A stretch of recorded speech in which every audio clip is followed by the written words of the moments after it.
Welcome to AS Group online classes. My name is Amir and I'm your English trainer, and today in this class I'm going to teach you uses of have to. Previous classes में हमने grammar के basic concepts clear कर लिए हैं। आज से हम grammar capsules start करने वाले हैं। ग्रामर कैप्सूल्स हैं क्या एग्जैक्टली? तो ये ग्रामर कैप्सूल्स ग्रामर के टेंसेस के हिसाब से ही चलते हैं, बस उन्हीं में थोड़े से मर्ज कर दिए जाते हैं। जैसे आज पे एक यूज़ है हमारे सामने, uses of have to. Start करने से पहले स्क्रीन पे कुछ सेंटेंसेस लिखे हुए इनको देख लीजिए। सेंटेंस पहला लिखा हुआ है आपके सामने, वह 4 बजे जगता है। अगला सेंटेंस लिखा हुआ है, उसे 4 बजे जगना पड़ता है। उसी के जस्ट नीचे लिखा हुआ है, उसे 4 बजे जगना है। पहले ऊपर के दो सेंटेंसेस को समझ लीजिए। पहला सेंटेंस है उसे 4 बजे जगता है वह, और अगला सेंटेंस है उसे 4 बजे जगना पड़ता है। पहला सेंटेंस सिंपल प्रेजेंट इंडेफिनिट है, वह 4 बजे जगता है, जो कि हमने आदि पढ़ी थी अगर आपको याद हो। जब भी हम सब्जेक्ट के हैबिचुअल एक्शंस को बताते हैं, यानी ऐसे कार्य जो सब्जेक्ट अपने आदतनवश करता है, उन्हें हम प्रेजेंट इंडेफिनिट में बनाते हैं।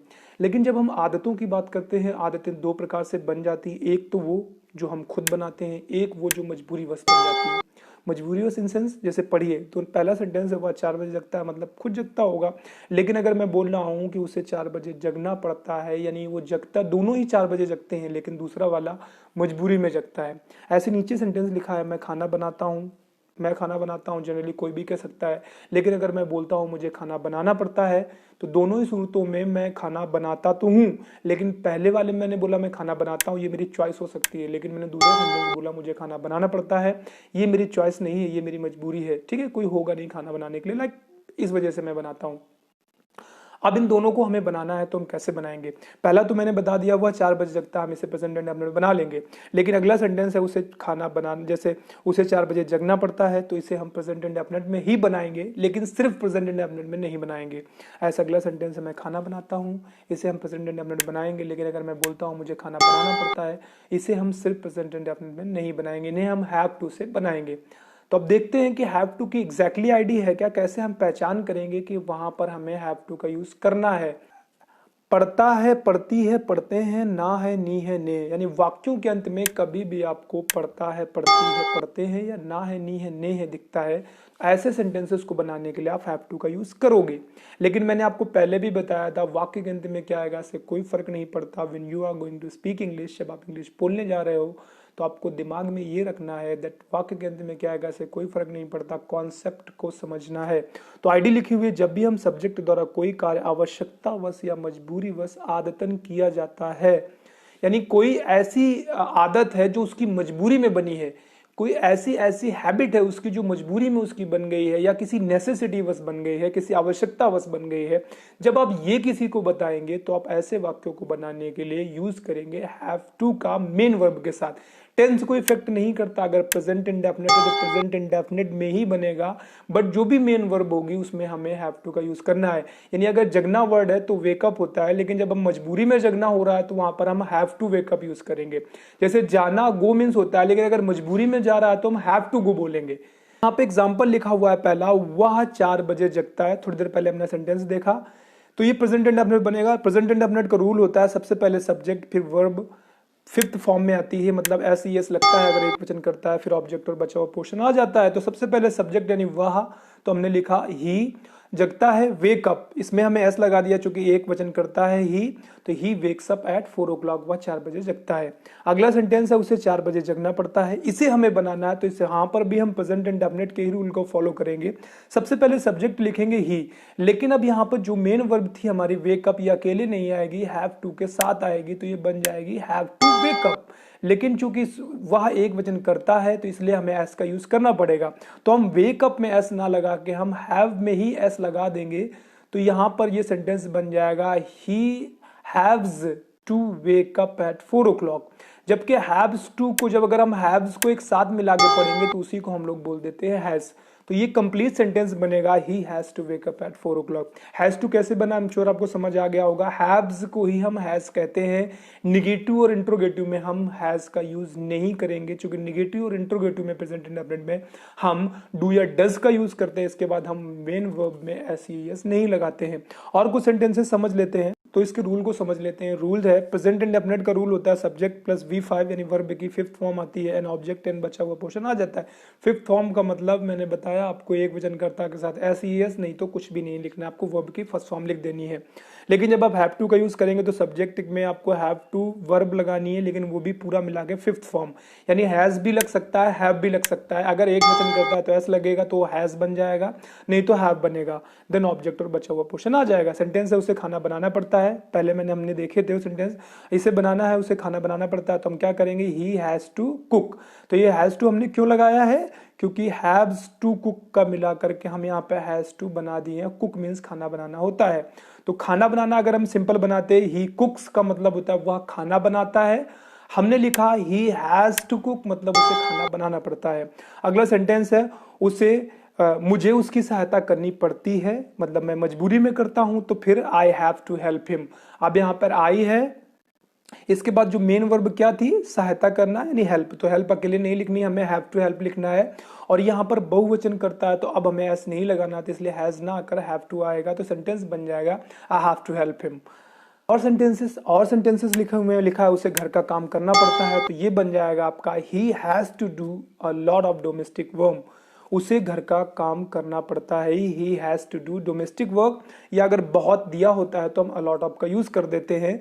तो यहां पर अब मेन वर्ब क्या है, यहां पर मेन वर्ब क्या है, मेन वर्ब है हैज टू डू। ये आपकी मेन वर्ब हो गई, यहां पर हैज टू डू, ये दो सब एक साथ ही रहेंगे। अगला सेंटेंस, हमें रोज प्रैक्टिस करनी पड़ती है, तो यहाँ पर हमारे पास मेन वर्ब क्या है, प्रैक्टिस करना, इंग्लिश होती है प्रैक्टिस। तो अब हम क्या करेंगे, we have to practise daily, we have to practise daily. उसे घर जाना पड़ता है, तो वहां पर मैंने आपको पहले भी बताया था, इस सेंटेंस बनेगा ही उसे हैज टू गो होम, उसे घर जाना पड़ता है, he has to go home. अब हम बात कर लेते हैं निगेटिव में। तो निगेटिव में हमें करना क्या, प्रेजेंट इंडेफिनिट टेंस के रूल को फॉलो करना। डू या डस लगेगा, नॉट इसके बाद आएगा, फिर आपको हैज टू का यूज नहीं करना, फिर हैव टू का ही यूज करना है। यानी रूल होगा सब्जेक्ट प्लस डू या डज में से एक आएगा, फिर नॉट आएगा, हैव टू आएगा, वर्ब की फर्स्ट फॉर्म आएगी, ऑब्जेक्ट और बचा हुआ पोर्शन आ जाएगा। मुझे उससे बात करनी है, मुझे उससे बात नहीं करनी है, तो यहाँ पर हम क्या करेंगे, सबसे पहले सब्जेक्ट यानी आई, डू नॉट निगेटिव है, आज नॉट अकेले नहीं आएगा, डू नॉट आ जाएगा, फिर हमने डू लगा दिया, तो यहाँ पे हैव टू टॉक, बात करना, तो I do not have to talk to him, मुझे उससे बात नहीं करनी है। वाक्यों के अंत में ना है आया है तो भी हमें यही रूल फॉलो करना है। अगला सेंटेंस है, मुझे उससे बात नहीं करनी पड़ती है, सेम टू सेम है, पड़ती है आ गया इसमें, लेकिन रूल सेम टू सेम रहेगा, सेंटेंस बन जाएगा I do not have to talk to him.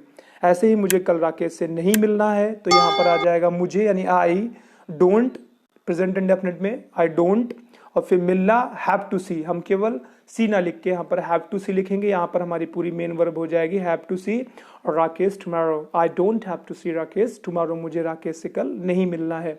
भी कुछ है यहाँ पे लिखा हुआ है, उसे घर का काम नहीं करना पड़ता है, तो फिर ही, इसके बाद ही के साथ डज नॉट आता है, फिर हैव टू डू मीन्स करना के लिए हमने लगा दिया, डू केवल प्रेजेंट इंडेफिनिट में, और have to do, have to का यूज होगा, चूंकि यहाँ पर काम पढ़ना आया है यानी मजबूरी में करना, तो he doesn't have to do a lot of domestic work.